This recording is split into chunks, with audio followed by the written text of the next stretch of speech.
Adúpẹ́ lọ́wọ́ Ọlọ́run, à ń tẹ̀síwájú lórí ètò ìjọ òwúrọ̀ lónìí ọjọ́ Sunday, ọjọ́ Olúwa tí Olúwa dá. A máa tún wọnú ọ̀rọ̀ Ọlọ́run lọ nígbà tá a gbọ́ ọ̀rọ̀ rẹ̀ láti ẹnu màmá wa Prophetess Ayinke Balógun Táyọ̀ láti ìjọ Kogak Ministries. Kí ni tí wọ́n ní fún wa nínú ẹ̀kọ́ ọ̀rọ̀ Ọlọ́run fún tòní? Ẹ jẹ́ ká lọ gbọ́. Ọlọ́run yóò sì bùkún ọkàn wa. Àmín. Mo kí gbogbo ẹ̀yin ènìyàn mi ní ilé ní òwúrọ̀ yìí o. Àánú àti oore ọ̀fẹ́ Olúwa Ọlọ́run Olódùmarè yóò máa bá wa gbé. Àmín. Orúkọ tèmi ni Prophetess Balógun Táyọ̀ láti inú ìjọ Holy Gospel Apostolic Glorious Church, ìjọ Kogak ní ìlú Ṣómólú. Àdúpẹ́ ní ọwọ́ Ọlọ́run. Ọlọ́run tó ń gbàdúrà sí ọ̀dọ̀ rẹ̀ ní gbogbo ènìyàn ń bọ̀. Ọlọ́run tó dá wa sí títí di òní. Àdúpẹ́ ní ọwọ́ Ọlọ́run. Ohun kan ní Jésù ṣe ìlérí ẹ̀ fún wa. Àkórí ọ̀rọ̀ wa ti tọ̀sẹ̀ yìí òun náà ni Jésù ṣe ìlérí àlàáfíà. Ìnà àlàáfíà wa sì ń bẹ lára rẹ̀. Jésù ṣe ìlérí àlàáfíà fún wa. Ó ṣe ìlérí àlàáfíà fún wa. Ìnà àlàáfíà wa ó wà lára Jésù. Nítorí pé a ti na Jésù kí a má bàa nà wá ṣàìsàn. A ti na Jésù kí a má bàa dùbúlẹ̀ àárẹ̀. A na Jésù kí ọ̀tá má bàa nà wá lẹ́gba. Ìnà àlàáfíà yìí fún ìdán tí a na Jésù ó ti dá padà sí wa lára. Wípé ká wà ní àlàáfíà pípé ní ìgbà tí ọkàn wa bá ti sinmi lé Ọlọ́run. Orin kan sọ wípé àlàáfíà bá kò tilẹ̀ mọ́la, ṣùgbọ́n a mọ̀ pé Jésù wà láéláé. Àlàáfíà gbára wa wà lájò, nípa mọ̀ Jésù ìbẹ̀rù kò sí. Àlàáfíà o gbára wa wà lájò. Ìgbà tá a wà lájò yìí àlàáfíà ni Jésù pè fún wa. Ní ìpamọ́ Kristi Jésù kò sí ìbẹ̀rù. Àwọn kan wà wọ́n ń ṣe àìsàn, ẹ̀rù ń bà wọ́n. Gba Ọlọ́run gbọ́, gba Jésù gbọ́, o ò lè kú bí kò ṣe yíyè kí wọ́n kí ó lè ròyìn iṣẹ́ Olúwa. Ó sọ fún wa nínú orin yẹn pé àlàáfíà nígbà àkókò ikú. Ní ìgbà àkókò ikú tí wọ́n rò pé o máa kú, Olùgbàlà wa ti ṣẹ́gun ikú. Jésù olùgbàlà, ẹni tá a ti nà tí ìnà àlàáfíà yẹn wà lára wa, ó ti ṣẹ́gun ikú yẹn.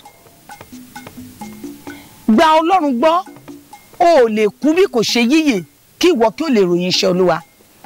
Àwọn kan wà nínú ìdè àìsàn, àwọn kan wà nínú àárẹ̀, káfè ní kú káfọ̀lá dìde. Àwọn kan wà nínú ìdààmú, àwọn kan ojoojúmọ́ náà fi ń pààrà hospital, àwọn kan wọ́n ti náwó ti sú wọn. O ò lè kú nítorí pé Jésù wà láàyè. Ìnà àlàáfíà rẹ̀ ó bẹ lára ẹ. Mo fẹ́ kó gbàgbọ́, ìnà àlàáfíà Jésù wà lára ẹ. Àti báyìí ní wa pàdé lára Jésù àti nà Jésù lẹ́gba. Kí àwa má bàa jẹgba àìsàn, kí a má bàa jẹgba àrùn. Jésù òun ni oníṣègùn ńlá tá a pè. Jésù òun ni abánidárò, òun lálágbára tó ga jùlọ. Ẹ jẹ́ ká wo inú ọ̀rọ̀ Ọlọ́run. Tí a bá lọ wò ó nínú ìwé Isaiah 53 verse tabawo láti verse 5. Ó ní ṣùgbọ́n a ṣá lọ́gbẹ́ nítorí ìrékọjá wa, a pa lára nítorí àìṣedéédéé wa. Ìnà àlàáfíà wa sì wà lára rẹ̀, àti nípa nínà rẹ̀ ni a mú wa lára dá. Nípa nínà Jésù a ti ṣá lọ́gbẹ́ káwa má bàa gbọgbẹ́. Màmá bàbá tó ń gbọ́ mi, tó bá wà lórí àkéte àìsàn, ọgbẹ́ tí ọ̀tá ṣá ẹ yẹn ó máa jiná, ó máa kúrò lórí àkéte àìsàn yẹn.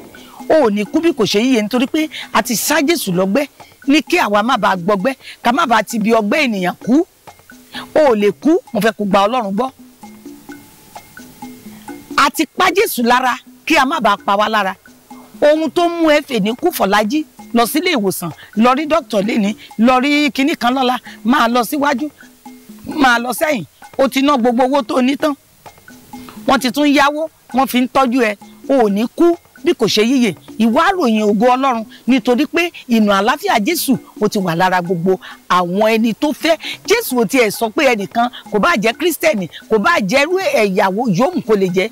Jésù ní àti bá gbogbo àìní ènìyàn pàdé lára Kristi Jésù olùgbàlà. Nítorí náà bó bá wà lórí àkéte àìsàn kan, ó máa dìde. Bí àìsàn kan bá ń ṣe ẹ́, ó máa fi ẹ́ sílẹ̀. Irú àìsàn wo yòówù kó lè diagnose ẹ fún, lórúkọ Olúwa, ó máa kúrò lórí àkéte àìsàn yẹn. Kò ní pa ẹ́, torí pé Jésù wà láàyè.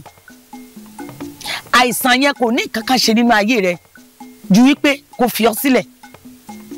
Alárùn ẹgbà, amúláradá, wọ́n sọ láti orí òrùlé sí ibi tí Jésù wà, a sì mú láradá.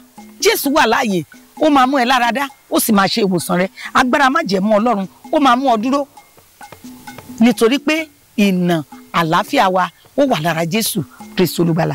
Tá a bá lọ sínú ọ̀rọ̀ Ọlọ́run, tí a bá lọ wo ìwé Jòhánù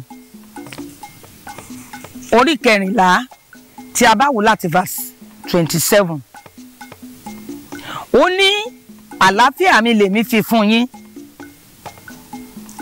àlàáfíà mi ni mo fi fún yín, kì í ṣe gẹ́gẹ́ bí ayé ti fi fún ni. Àlàáfíà mi lèmi fi fún yín, ẹ má ṣe jẹ́ kí ọkàn yín kí ó dàrú.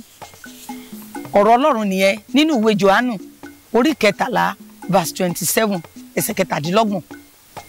Ó ń ṣe ìlérí májẹ̀mú yìí, ó ṣe ìlérí májẹ̀mú yìí. Májẹ̀mú yìí dẹ̀ wà fún gbogbo ayé pátá ni Jésù ṣe májẹ̀mú yìí fún. Ìwọ gbàgbọ́ wípé ò ní kú bí kò ṣe yíyẹ.